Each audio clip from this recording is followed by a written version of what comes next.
ఇప్పటి వరకు జరిగిన ఇండియాస్ బాక్స్ ఆఫీస్ బిగ్గెస్ట్ క్లాష్లో ఇదే పీక్స్ అనేలా సలార్, డంకీ రిలీజ్ అయ్యాయి.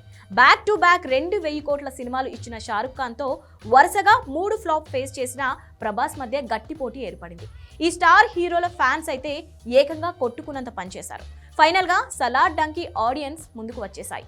పఠాన్, జవాన్ హిట్ జోష్లో ఉన్న షారుఖ్ సలార్ కంటే ఓ రోజు ముందే డంకీని రిలీజ్ చేశాడు. అయితే ఈ 2 వరుస హిట్లు సినిమాలు కూడా డంకీని కాపాడలేకపోయాయి. Raj Kumar Hirani brand, Shahrukh Khan image and craze వచ్చిన డంకీ మంచి పాజిటివ్ బస్తో రిలీజ్ అయింది. కానీ నెగిటివ్ టాక్ని, డిబేట్ టాక్ని సొంతం చేసుకుంది డంకీ. నార్త్లో డంకీ సౌండ్ వినిపిస్తోంది కానీ సౌత్లో మాత్రం డంకీ సౌండ్ లేదు. మొత్తంగా donkey first day world wide collections కేవలం 60 నుండి 70 కోట్ల గ్రాస్ మాత్రమే వచ్చిందని అంటున్నారు. అందులో 30 కోట్ల వరకు నెట్ ఉందని సమాచారం. కానీ ఓ రోజు తర్వాత రిలీజ్ అయిన సలార్ మాత్రం మిడ్ నైట్ షో నుంచి పాజిటివ్ టాక్ సొంతం చేసుకుంది. ఫ్లాప్ టాక్ తోనే 100 కోట్లకు పైగా ఓపెనింగ్స్ రాబట్టే సత్తా ఉన్న ప్రభాస్ హిట్ టాక్ తో బాక్స్ ఆఫీస్ ర్యాంపేజ్ చేయడం గ్యారంటీ.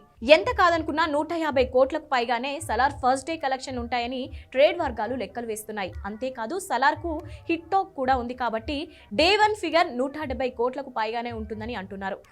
దీంతో ప్రభాస్ వర్సెస్ షారుఖ్ క్లాష్ లో వార్ వన్ సైడ్ అయిపోయిందనే చెప్పాలి. ప్రభాస్ దే పై చెయ్యి అయింది. మరి ఫైనల్ రన్ లో సలార్ ఎలాంటి రికార్డ్స్ క్రియేట్ చేస్తుందో చూడాలి.